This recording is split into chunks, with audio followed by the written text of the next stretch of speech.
l'école Émilie de Villeneuve. Voilà aujourd'hui le fruit de l'informel, entre guillemets. C'est que cet informel donnera demain. Ça nous dit quelque chose quand même, parce que ça nous attire à être formel. Voilà, donc à c'est ça.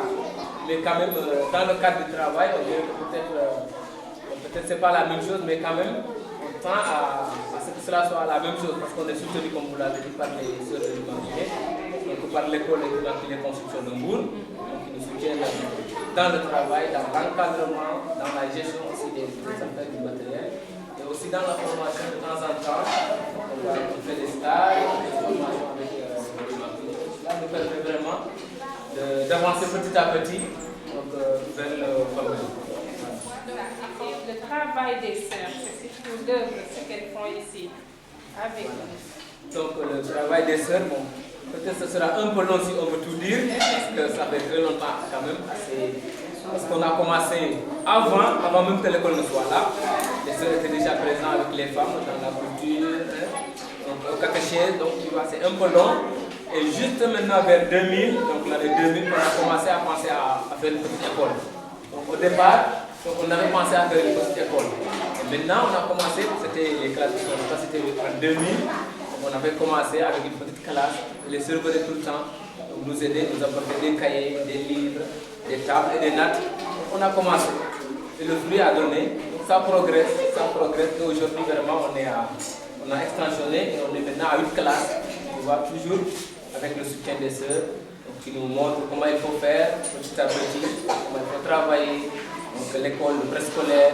Et toujours, cela n'empêche pas aussi les sœurs qui sont présents au niveau du village, pas seulement à l'école, parce qu'ils sont encore avec les femmes, la teinture, la couture, la broderie, toutes les choses comme ça. On voit que partout dans les maisons, les enfants ont changé, les enfants savent lire, les mamans aussi ça a changé parce que les élèves, revenant de l'école, ils montrent quelque chose qu'ils ont appris à l'école, donc ça commence à changer. Donc au niveau éducation, il y a un composé de 27 filles et de 22 garçons. Donc comme à l'image d'Émilie de Villeneuve, donc c'était une battante qui était au service des peuples. Donc comme nous allons faire tout à l'heure d'ailleurs, donc on est en train de faire une répétition sur des chants sur Émilie de Villeneuve.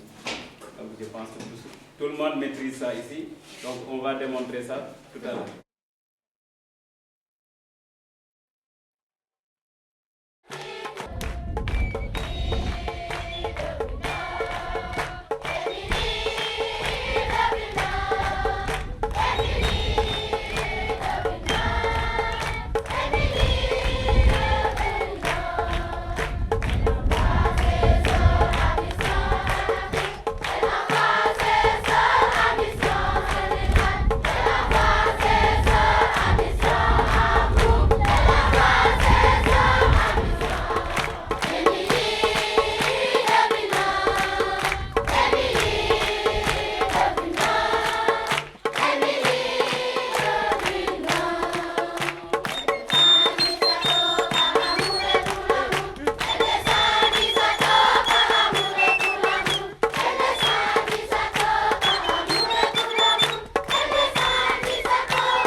Après la récolte, c'est le décortiquage.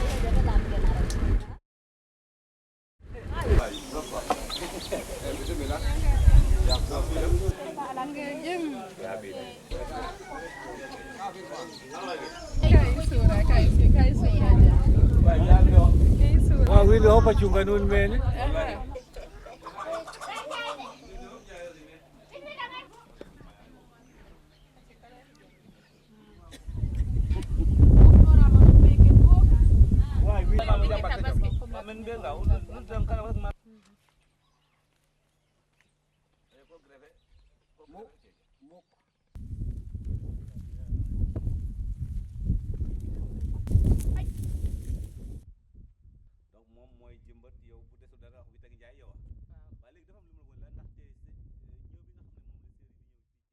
Nous n'aurons pas la chance de pouvoir visiter, notamment Gogom, Kibik, Mbafay et d'autres villages sous San on n'a pas le temps matériel pour aller jusque là-bas.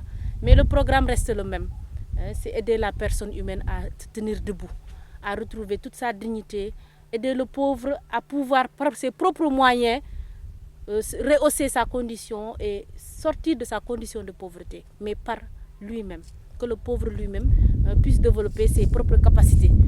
Tout ce que nous faisons, c'est accompagner, c'est former, c'est appuyer. C'est notre présence ici. Nous sommes là pour appuyer, pour que le travail ne se limite pas simplement en des moyens modiques, mais amener aussi un autre développement. Comme ils vous l'ont dit tout au long du parcours, nous passons d'étape à étape. Et c'est ça qui est important dans la mission. Que nous ne nous limitions pas simplement à l'assistance, mais que de l'assistance, nous parvenions au développement pérenne. Et c'est ce que nous cherchons. Je pense que c'est le souci de tout acteur de terrain, le souci de tout missionnaire, c'est vraiment que la personne puisse se réaliser complètement et de manière durable. Et les vergers que vous voyez aussi, c'est le programme durable pour que les populations puissent rester dans leur propre localité, puissent s'épanouir dans leur propre pays, avoir accès à l'eau, avoir accès à la terre, avoir accès à l'éducation.